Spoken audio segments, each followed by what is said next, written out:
Hi, I'm Radiance. Join me on a journey to bring you enticing recipes where every video is a celebration of deliciousness, creativity, simplicity, and foodie inspiration.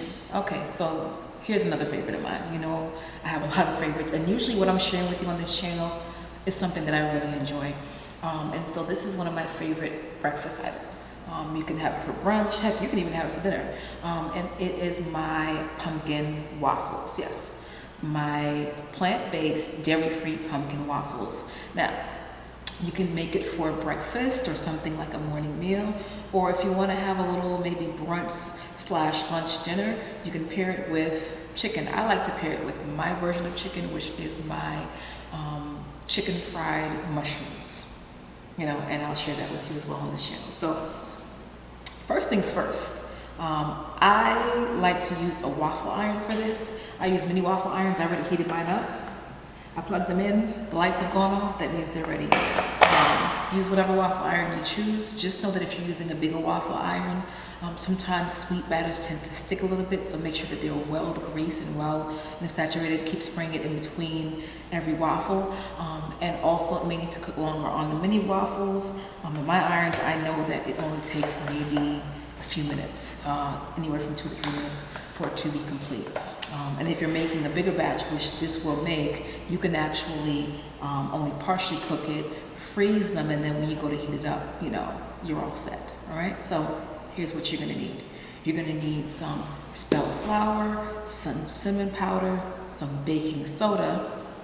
You're gonna need some coconut milk, some brown sugar, can of pumpkin, that's 15 ounces, and just some additives, things that I add as extra. I like to add some pumpkin spice. This is my own pumpkin spice mix. Click the link in the bio and join my free VIP group, and also subscribe to the channel, and you know, you'll get some tidbits on how I make some of these little extras. And then of course the vanilla, which is extra, and what's not extra but actually serves two purposes is the coconut oil, and I use it both in the batter, and I also use it to, you know, grease my waffle irons. You can also use a spray, but when you're using the oil, you're going to make sure that you know, use like a brush or a paper towel, making sure not to burn yourself. Another quick tip for the coconut oil: if you don't have access to a microwave, or don't prefer to use a microwave, like I'm not doing today, I've actually put this in. I put a pot of very hot or very warm water, put it in there, and as you can see, it melted, because you're going to need the coconut oil. Okay, so first we're going to start with our dry mixture. We're going to put it into the wet. So I'm not going to use this. I'm going to put it in this container and check in the measurement. And when it comes to your waffle iron, just make sure you read the instructions. You may know your waffle iron, but you want to make sure that you're, you know, using it right, the settings are right, and that you're greasing it very well. So I'm almost done with this. And sometimes what I like to do with the dry mixture, I do this for muffins, I do this for pancakes, and I do this for waffles as well. As sometimes I'll actually just go in and I will have a batch already made up. That way when it comes to me making waffles or something over the weekend, I have the dry mixture ready, and then all I have to do is take it out of a Ziploc bag and put it in. All right, let's put in baking soda. Now, you can use baking powder, but a lot of recipes I find call for both. And baking soda is actually stronger than baking powder. I like baking soda, so that's why I'm using it. All right. Cinnamon. I'm measuring this out, but to be honest with you, most times, like, I'm actually not really measuring, I end up putting a lot more cinnamon than you may see me mention. And then one thing that's just an additive that I don't always put in, but I like to, is my pumpkin pie spice, and this I made myself. There you go, make it spicy. All right, I'm gonna give this a good, just a little mix. I'm using a small measuring spoon so I can just pull it from the bottom. See, and there you go. The rest will get incorporated. All right, down to the wet mixture. All right, first we're gonna do this coconut milk. I'm gonna shake it. I'm gonna pour it in. If you don't have coconut milk, feel free to use whatever milk you like. I just happen to like the way that coconut milk tastes. Unsweetened, of course. All right. I'm gonna add this oil.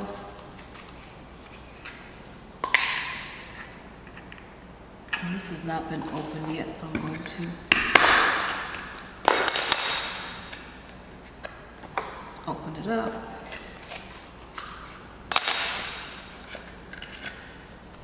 And I'm gonna pour in, I'm gonna measure this out.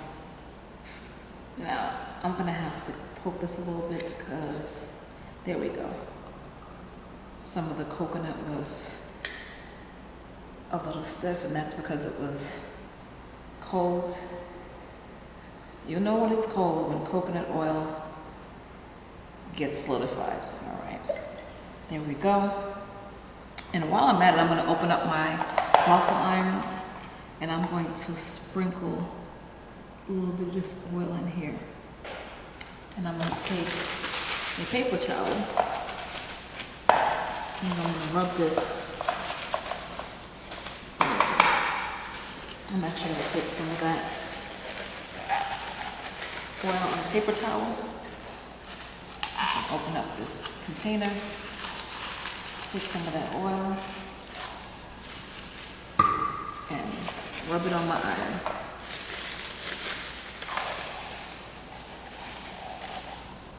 If you have like a pastry brush, or even a brush you use for like barbecue that doesn't have barbecue bits on it, something clean, you can use that instead, but I'm just doing this. This is what I have at hand. All right. Sugar.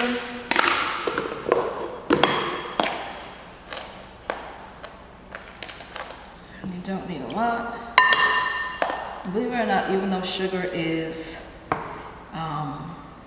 you know, granular, it's considered a wet ingredient, but you didn't know that. Okay, so then next we are going to add some canned pumpkin. That's a whole can. And we're gonna open that. I prefer pop tops if they have them, but working with what I got, right? And just be careful if you're using a can opener, not to cut yourself on this.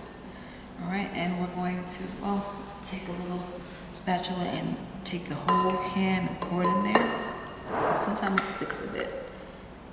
I love pumpkin.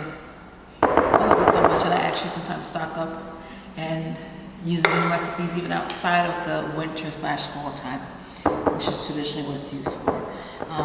As I said, not necessary or not needed, but I'm gonna add a little bit of vanilla. That's just a little extra. And I'm gonna mix this together.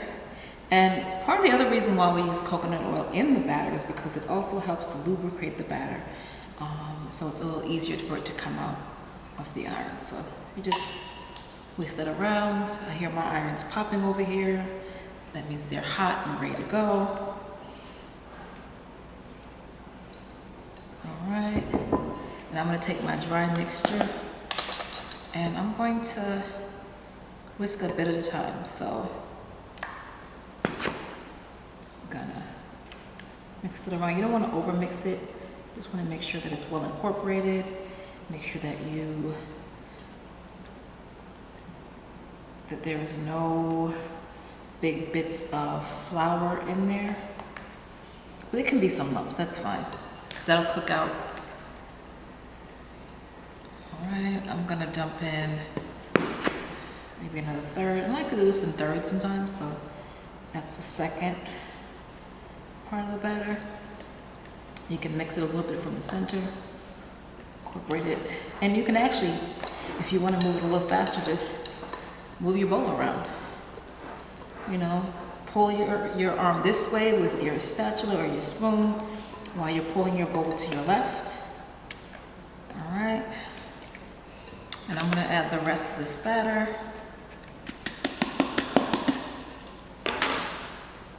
And I'm gonna do the same thing. I'm gonna kind of fold that in a little bit. And it should be getting a little stiffer. The batter is not very thick. If you feel like it is too thick, you can thin it out maybe with a little bit more coconut milk. But this should be silky. I didn't say smooth, but it's gonna be a bit on the silky side. And like I said, you can leave some lumps in it. Sometimes that's just from bits of flour that haven't been broken up, and sometimes it's actually the coconut oil that is getting cold again and solidifying. But guess what? No worries about that, because that also melts out when it's heated, right? So there you go. This is the batter, and I'm gonna take a ice cream scooper. I use this for muffins, for all things. I usually I don't even use it for ice cream that much, but I'm gonna open up my irons. So right here, ooh, it's kind of hot. Let me move this carefully. I'm gonna move one over. And these are very, very hot. And I'm gonna take a scoop. I don't know what size this is, but it's a bigger scoop. I'm gonna place it right in the center. You'll hear it sizzle a little bit. We'll do the same thing here. You don't want to overfill this. You'll know though, because it'll start to puff up and leak out if it's too much.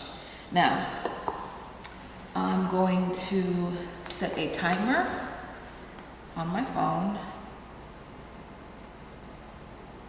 And I'm probably gonna set it for about 3 minutes. If I wanna, like I said, if you wanna make it, you wanna save them and batch and make a big batch, which this is going to do, you can undercook some of these and put them in a Ziploc bag. I would recommend, like in between the layers, adding some parchment paper in between, put it in a Ziploc bag, and they reheat in the morning, no problem, just a few moments, in the microwave oven or even a toaster.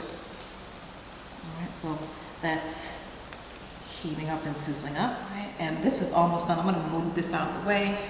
All right, and you can actually take a fork if you want to. I'm gonna use a little spatula, but sometimes honestly, I just take my fingers, making sure not to burn myself, and I lift them up and I just put them in. So there's my timer. It's been 3 minutes.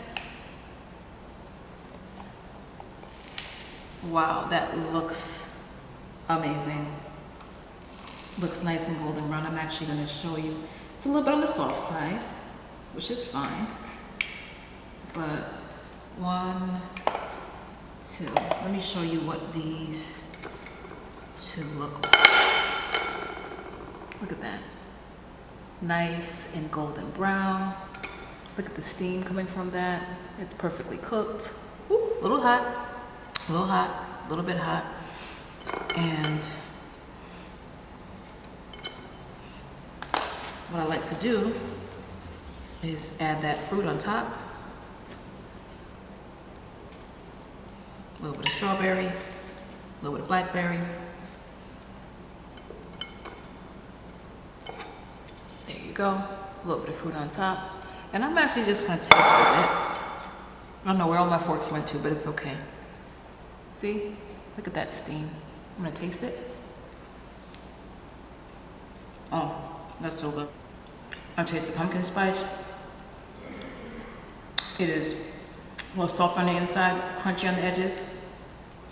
Perfect spice, perfect level of sweetness, not too much sweet.